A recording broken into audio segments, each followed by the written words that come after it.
Hello అండి, నా పేరు కారెడ్డి శ్రీధర్ రెడ్డి. నేను general and laser surgeon in treatment range hospital KPHB Kukatpally. చాలామందికి ఈ స్టేప్లర్ సర్కంసిషన్ గురించి కూడా చాలా అపోహలు ఉన్నాయి.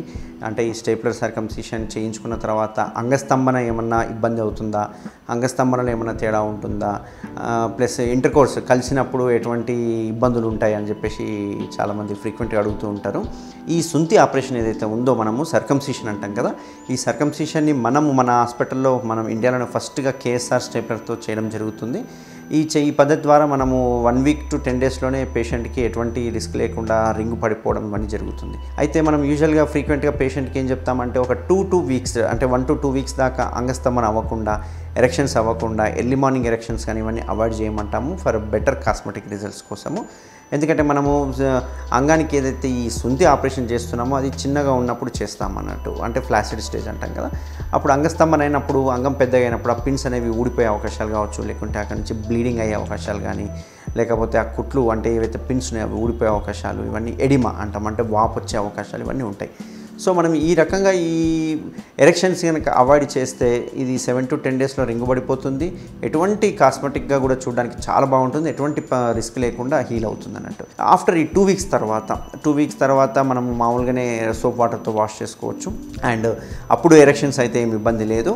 బట్ 3 to 4 వీక్స్ వరకు ఇంటర్కోర్స్ అవాయిడ్ చేస్తే బాగుంటుంది అన్నట్టు. ఒక 3 to 4 వీక్స్ వరకు అయితే అక్కడ ఉన్న చర్మం ఏదైతే ఉందో, హీల్ అయిన చర్మము గట్టిపడడం జరుగుతుంది అన్నట్టు, కంప్లీట్ హీల్ అవుతుంది అన్నట్టు, హీలింగ్ ప్రాసెస్ కంప్లీట్ అవుతుంది అన్నట్టు. అట్లా ఈ 1 మంత్ తర్వాత ఎరెక్షన్స్ కానీ లేకుంటే ఇంటర్కోర్స్ చేసినా కానీ ఎటువంటి పెయిన్ కానీ ఏది ఉండదు.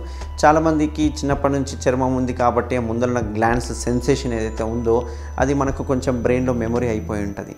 సో అది అంత ఈజీగా పోదు. కాబట్టి రఫ్ అండ్ టఫ్గా మనం సర్జరీ చేసుకున్న తర్వాత అండర్వేర్ కానీ ఇన్నర్వేర్ కానీ వేసుకుంటే దాన్ని మనం అవాయిడ్ చేయవచ్చు.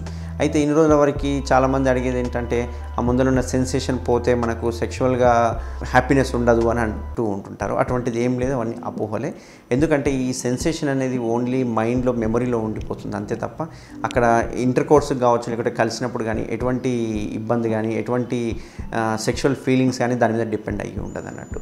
అండ్ అంతేకాకుండా చాలామందికి ఈ ఫైమోసిస్ ప్రాబ్లం ఉండడం వల్ల కూడా ఎరెక్షన్లో కూడా చాలా ప్రాబ్లం ఉండేది. ఎందుకంటే ఆ ఫైమోసిస్ వలన చర్మం గట్టిగా ఉండడం వలన వాళ్ళకు కంప్లీట్ ఎరెక్షన్స్ అనేవి ఉండదు. అదే ఈ సుంతి ఆపరేషన్ చేయించుకున్న తర్వాత ఎరెక్షన్స్ ప్రాబ్లం కూడా పోతుంటాయి చాలామందికి. కానీ కొందరు సార్ ముందరున్న చర్మం తీసేయడం వల్ల ఎరెక్షన్స్లో కొంచెం మాకు అంగం చిన్నగా అయిందేమో అన్న ఫీలింగ్లో వస్తూ ఉంటారు. బట్ అదంతా అపోహ అండి. ఎందుకంటే అంగానికి మనం చేస్తున్నది ఏం లేదు, అంగం మీద ఉన్న చర్మాన్ని మాత్రమే తీసేసాము.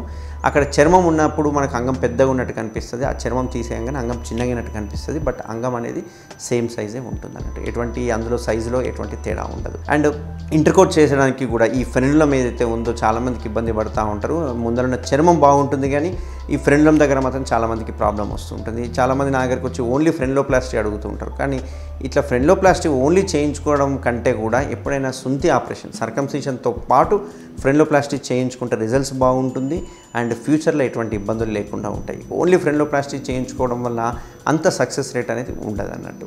మనము ఈ ఫ్రెండ్లోప్లాస్టీ ఏదైతే ఉందో లేజర్ ద్వారా చేస్తున్నాము, ఓన్లీ ఫ్రెండ్లోప్లాస్టీ. అదే కనుక సర్కంసిషన్తో పాటు కనుక చేస్తే కనుక మనం మ్యాక్సిమం దాన్ని పిన్నులలో అంటే ఈ సర్కంసిషన్ ద్వారానే చేయడానికి ప్రయత్నం చేస్తుంటాము. అట్లా చేయని పక్షంలో కనుక మనం ఉంటే లేజర్ చేసుకోవచ్చు అన్నట్టు. సో ఈ సుంతి ఆపరేషన్ చేయించుకోవడం వల్ల ఎటు చూసినా మనకు బెనిఫిట్సే ఉంటాయి. అంటే ఈ ఫ్యూచర్లో క్యాన్సర్ వచ్చే అవకాశాలు కావచ్చు, లేకుంటే డయాబెటీస్లో బెలనైటిస్ వచ్చే అవకాశాలు కావచ్చు, లేకపోతే అల్సర్స్ వచ్చే అవకాశాలు. ఈ రకంగా చూసుకుంటే సుంతి చేయించుకోవడం వల్లనే లాభాలు ఉన్నాయి తప్ప సుంతి చేయించుకున్నంత మాత్రాన సెక్స్ చేయడానికి కావచ్చు, ఇంటర్కోర్స్ చేయడానికి కావచ్చు, కలవడానికి కావచ్చు ప్రాబ్లమ్స్ ఉంటాయి అనేది కంప్లీట్ అపోహ. సో దీన్ని ఎటువంటి పరిస్థితుల్లో మీరు నమ్మాల్సిన అవసరం లేదు. అండ్ మైండ్లో కూడా ఈ ప్రాబ్లమ్స్ పెట్టుకొని మీ లైఫ్ని కాంప్లికేట్ కూడా చేసుకోవాల్సిన అవసరం లేదు. సో ఈ సుంతి ఆపరేషన్ చేయించుకోవడం వల్ల ఎటు చూసినా లాభాలే తప్ప నష్టాలు అనేవి లేవు. థ్యాంక్ యూ అండి.